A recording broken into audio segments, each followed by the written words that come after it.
Jesse, let's talk a little bit more about cost shifting. Can you tell the Tucson voter what cost shifting is in terms of healthcare?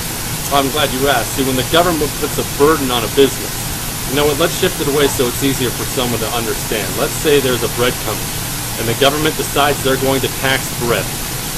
Well, the bread company doesn't have to pay that tax. They have profit margins they have to maintain. They have employees they have to pay. They have to sustain rent. So what they do is they pass that tax on to the consumer. So if the government puts on a bread tax of $1 a loaf, guess what? You pay $1 a loaf more, not the company. It's the same concept with healthcare. When the government gets involved and oppresses these places, it's just like the pharmaceutical companies we already talked about. That's why drugs are so expensive. It's not because it's a bunch of big greedy people running the pharmaceutical companies. It's because the government forces them to raise their prices in order to stay in business. What is the president was in Cairo giving a message to the Muslim world. What are your opinions of, as a former Iraq War veteran who served his country, who's had to protect both Christians and Muslims from Muslim extremists? What are your thoughts about the president's remarks? I thought it was absolutely awful. I thought to call Iraq, even if you believe this way, and it's your right to believe this way, to call the war in Iraq a war of choice, with men and women still fighting there, is unacceptable for the commander-in-chief. Completely unacceptable. I heard a young military wife call into a radio show last night, weeping after she heard the president say that. 3 a.m. that morning, she watched her husband go off to war in Iraq. And now she has to ask herself, he has to ask himself, is this war for nothing? Is this not justified? If you're against the war, I understand that. It's your opinion. I completely respect it. As the commander-in-chief, you do not come out and question the motives or the cause of our men and women in battle. It is completely unacceptable. We are the greatest, most giving, most charitable nation in the history of the world. And apologizing to other countries for anything is unacceptable. He took an oath to protect and defend the Constitution of the United States, not to lead other countries, not to be loved by the world. He owes it to us, the people who elected him, not me personally, to do us better. Tell us a little bit, we're hearing reports from the soldiers back in the front line that their rules of engagement are being further and further restricted because they believe because the chain of command is threatening them with Article 15. Talk to us. Most of us have not served in the military. Most of us have never had to pick up a rifle.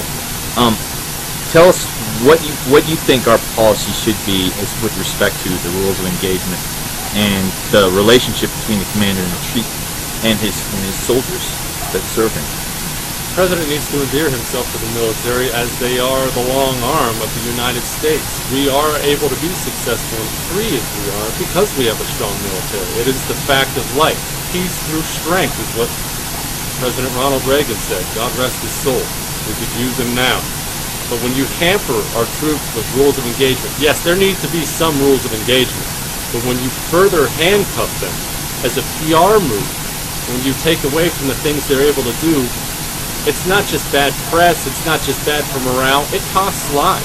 The more oppressive the rules of engagement are, the more men and women die in combat. And that is a simple fact of life as someone who's been there. Now, the Congress actually has, they're not, Gabrielle Giffords, of course, she stands on the Armed Services Committee. What types of, I'm sure you have a philosophy when it comes to military affairs and foreign policy. Would you kind of give us a rundown of what you would do as congressman for Tucson and Southern Arizona? I would properly represent our nation and know that when I go abroad, when I talk to diplomats, monarchs, anybody overseas, always keep in mind that I represent America first. I represent District 8 first.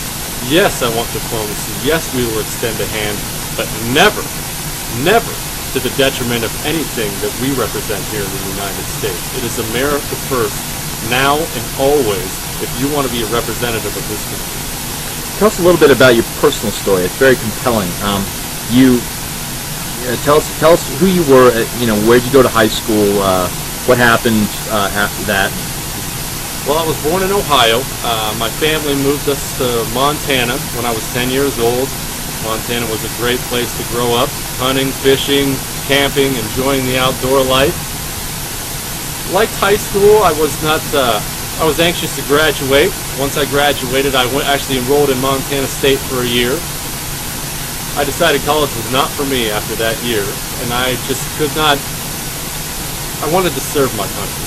I wanted to know what that felt like to put on the uniform and call yourself a United States Marine. So I joined the United States Marine Corps infantry. Had 4 great years there. Made friends that I'll never ever forget.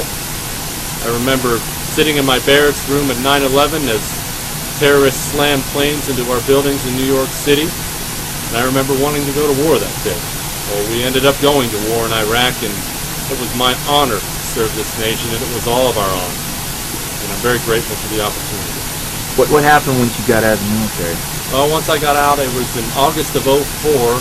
My family, actually my parents, had started a business down here in Tucson. They started in Montana before, moved it to Tucson.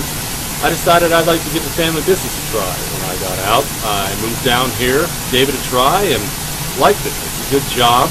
I manage construction projects, as I said before, and it's good work. We do work kind of all over the Southwest. We're starting a project in Tucson right now that I'm managing, and it really is a good job. It keeps you in touch with everyday people. It's very nice. It must keep you in touch with the economic situation, as construction is a major source of employment for a lot of Americans. It certainly does. It certainly does. I'm sad to say that the amount of applications we get has quadrupled in the last couple of months alone. People are hurting, they're out of work right now, and when the economy goes bad, especially the construction industry gets hit extra hard. All the home builders right now who aren't able to build homes because no one's buying them, well, they have families to feed too. They have to keep their doors open too, so they come bid on the same projects that we bid on. A project that a year ago would have had 5 bidders, now has 25 bidders. Of everyone trying to keep the doors open, trying to hang on as long as possible till this economy recovers. Also, no one's buying houses because there's no loans. The banks aren't loaning or lending, and the government